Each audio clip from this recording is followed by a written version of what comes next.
Hello, I'm John, and I do the smokeless powder guns on this channel, and my buddy Dimwit, he does the black powder guns.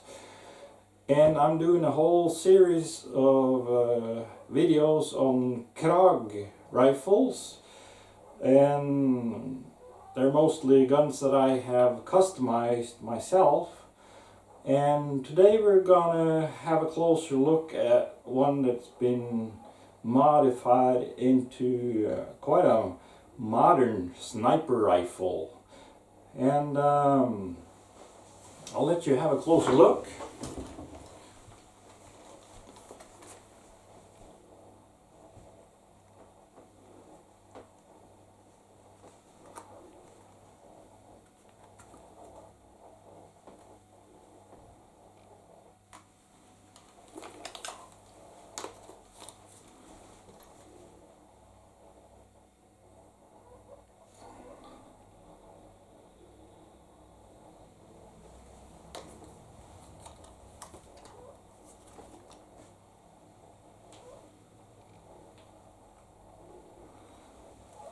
So this rifle started out as a model 1894 infantry rifle, and it's made at the Kongsberg weapons factory in 1910, and it's been modified into a competition rifle, and I have messed with it some more.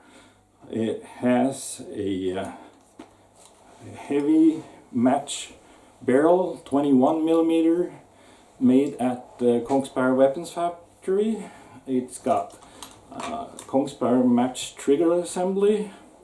It's got Bredvold competition stock.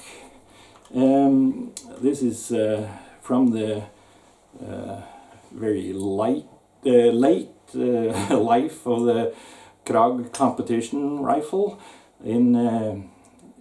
From the 1st of January 1990, the Sauer competition rifle took over in Norway, and for a while they made stocks that were inspired by the Sauer stocks for the Krag rifles, and also for Mauser M98, to kind of try to keep up with the Sauer, but we gave up pretty soon. So I suppose these stocks were made in 1989 and 1990, somewhere in there. And it's got a Vision King 329 by 40 scope. And the rings came with it.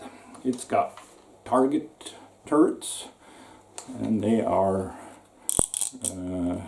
resettable. Turn this screw out, pull it off, put it back on the way you want it, and you can keep track of the revolutions underneath the caps here.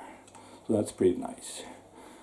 It does not have an adjustable objective or parallax adjustment, but the way to deal with that is you back off a little bit with your eye, and then you'll get a black shadow around your sight picture, and you make sure that black shadow is centered, and then move forward with your eye again, and that way you'll know that your eye is in the center of the scope, and you'll do just fine without the parallax adjustment or the adjustable objective. So and it's got a homemade base that I put on there, and it's got a piece of Picatinny rail on there that the rings bolt onto. Now, I would normally install this ring further to the rear.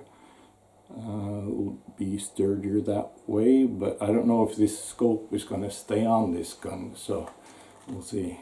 And it's got an Atlas Chinese knockoff bipod. They even had the nerve to put the Atlas name on it. And I have messed with this pivot and turning mechanism a little bit, so it's actually quite functional now compared to what they are out of the box. And I guess that's and of course the scope is mounted a little bit to the left, so that the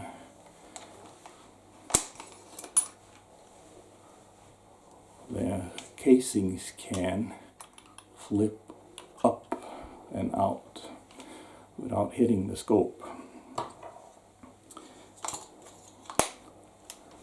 So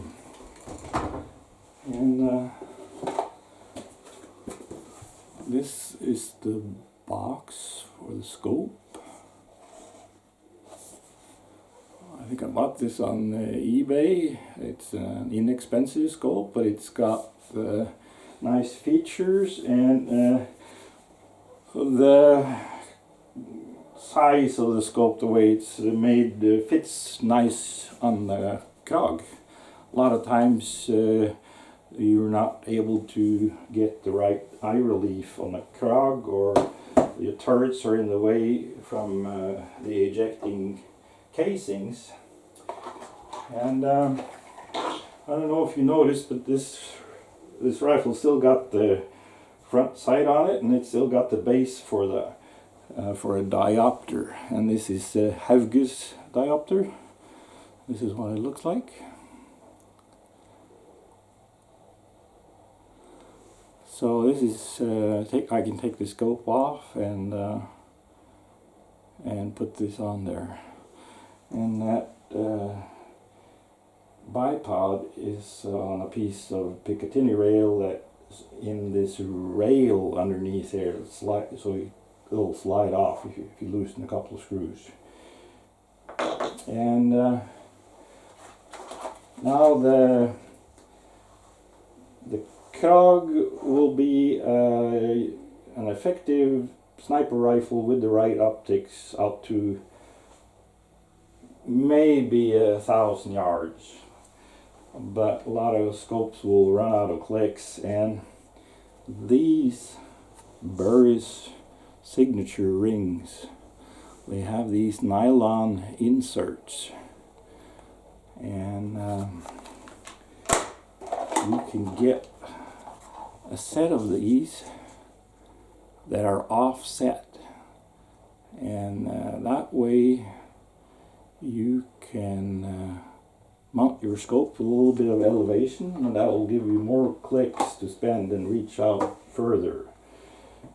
And so this gun is made in 1910. Does it really serve any purpose as a sniper rifle now? I'd say it works pretty good. The Krag became a little bit old-fashioned because of the Mauser type rifles with the loading clips, and so this side-mounted magazine became kind of old-fashioned and out of style. But when you put a scope on a rifle, you can't use them loading clips anyway.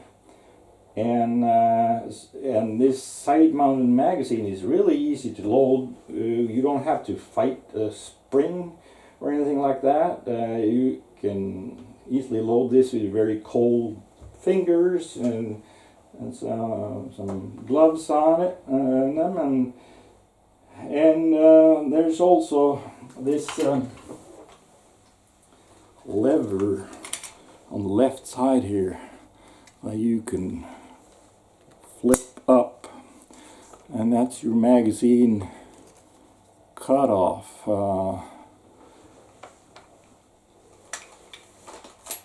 mechanism, and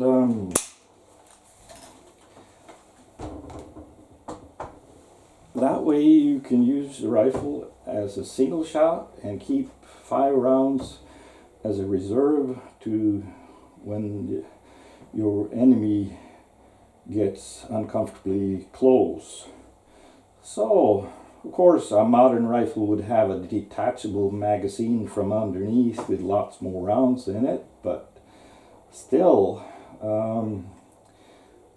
it's a rifle to be reckoned with.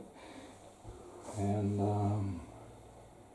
yeah, so this rifle is for sale, and I'd be willing to sell it with or without the scope, or with another scope, or with these Picatinny or these Burris signature rings. I'd be willing to sell it with or without the bipod, and I'd be willing to remove the old base for the peep sight, plug the screw holes, cut the barrel down to whatever length you like, and re-crown the barrel. And a lot of these Krag rifles of mine are for sale, especially the heavy ones. I got too many aches and pains to be carrying these heavy rifles around. This thing weighs, as you see here, it weighs a little more than 7 kilos. So I'll put the specs down in the description of the video, some more information down there. And I have 2 more very similar rifles that we're going to have a look at some other day. And but the stocks are a little bit different from different makers, and sight setup is a little bit different, and one of them's got a different receiver, and there's all kinds of little things that are different. So those videos are also well worth watching. So in Norway, where I live, Krag can be very, very cheap when it's not in its original collectible